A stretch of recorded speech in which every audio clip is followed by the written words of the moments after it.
Welcome back to another video. Today we're going to be tying the Drag Queen, one of my favorite attractor patterns for trout.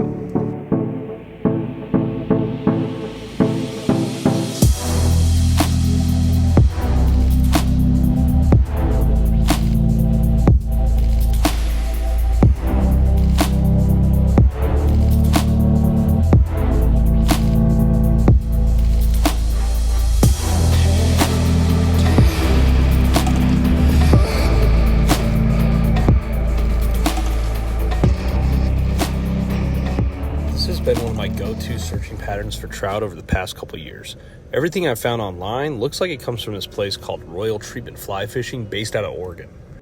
Originally these flies are tied with a pink bead, but I prefer to use these MFC rainbow tungsten beads. I think they look really nice for this pattern. We're going to be tying today's pattern on a number 14 KJ40 2X strong jig hook. We're going to start our thread just behind this tungsten bead, just making a little thread dam to keep it from sliding back. We're going to work our thread to the back of the hook here.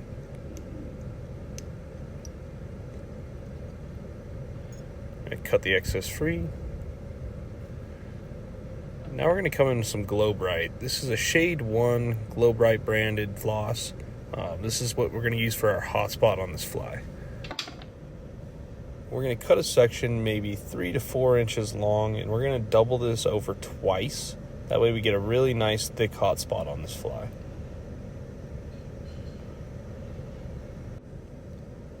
Tie this Glow Bright in. Don't worry about the length, we'll snip it later. But we are going to keep our tag end on, and we're going to wrap that all the way up to the base of the bead to jam it, as well as to keep a nice thick body. We're then going to double the tag end back over, just so we can kind of build a taper up. Once we're about halfway back, we're going to come in and snip our excess free.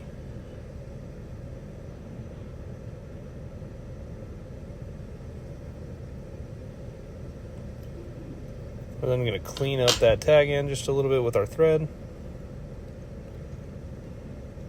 And now we can come in and snip our tail. I'm going to come maybe a bead length behind the hook. Now we're going to come in with 5 to 6 pheasant tail fibers to come over the top of that hot spot. Try to keep our tips even here, as this is going to be pretty important, as it's kind of hard to line back up later. Cut these free.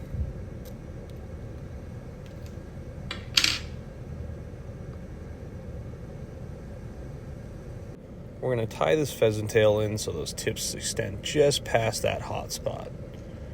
Once again, we're going to wrap these all the way up to the base of the bead just to keep that nice uniform tapered body. Now we're not going to snip this excess free, and you'll see why here in a second. We're going to come in with some ultra-fine brass wire.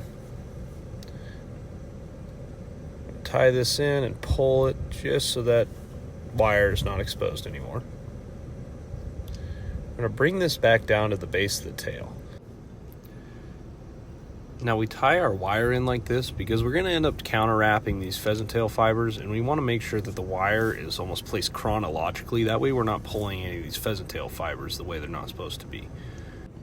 We're going to double over these pheasant tail fibers.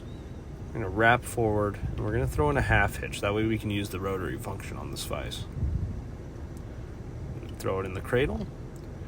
We're going to wrap up these pheasant tail fibers nice and even all the way to the base of the bead.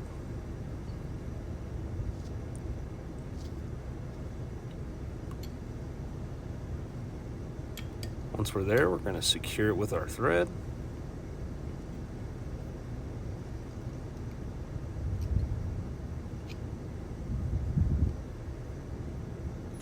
Now we can cut our excess free here. Now we're going to come in and counter wrap with that brass wire. That's why it was important we tied it in after the pheasant tail. Get maybe 4 to 5 nice segments out of this. I prefer not to use the rotary function on my vise when using wire. I think I have a little more control when I'm using my hands. I'm going to secure this wire in. Now the way I always tie in my wires, I'm going to do 3 wraps in the back and 3 in the front. Just seems easiest for me before I helicopter it off. Now you can really use any ice dub here, but I prefer to use this hairline ice dub in a fluorescent hot pink color. I really like the way this stuff looks. Now you don't need a lot of dubbing here, just a small little pinch will do just fine. We're just going to start a very basic dubbing noodle here. I'm going to keep these ones really tight as I want a nice clean head on this fly. I'm going to wrap this here. Coming right up to the base of that bead before we come in for our whip finish.